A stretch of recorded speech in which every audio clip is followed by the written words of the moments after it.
يا ما سهروا بغرامك يا ليل يا ما قالوا عليك يا ليل يا ما سهروا بغرامك يا ليل.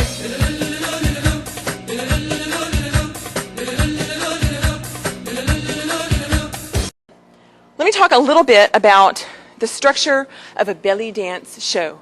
There really is a structure of a belly dance show. If you were to go see a dancer in Egypt or Lebanon or Jordan or Syria or Greece or Turkey or Houston, where they have Arab nightclubs, or New York or LA, the dancer that was 4 minutes, and the dancer in a typical show has live music and dances for about 30 or 45 minutes, sometimes changing costumes in between. It is quite a huge deal.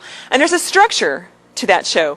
There's always an opening piece where she comes out with a veil larger than life, marks the stage, greetings, throws down her veil, and finishes that particular number.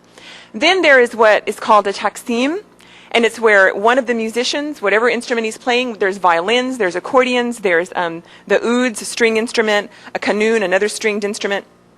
One of the accordions just jams. One of the musicians just jams. They just play whatever they want. Pure improv, and the dancer gets to try the scariest thing in the world the first few times, because they're just making it up as they go along. And here you are trying to interpret what you don't know is going to happen next. It's really, really beautiful and soulful, and you really have to connect with the musicians. It's just fabulous. That's the second thing that happens. Then usually the band will play some pop Egyptian piece, or something that's really common in the Arabic world that'll get all the audience revved up. The dancer often plays finger cymbals. That will be my next demonstration here in mere moments. And sometimes goes out amongst the crowd to get everybody revved up.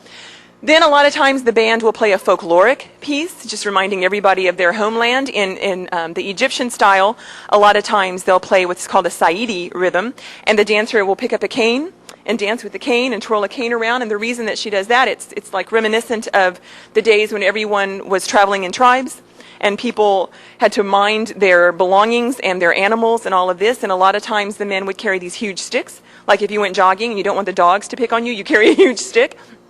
And so they would carry these sticks. And the men, way back when they were all moving in tribes, developed a little martial arts style with that, and so they would do these wild gestures with their stick. And so the dancers, as part of their show, remind everyone of their roots, of back when everyone was nomadic, and they'll pick up a stick and they'll twirl it around to a particular piece of music. And so that's part of their show. Right before the dancer closes, they'll always do a drum solo.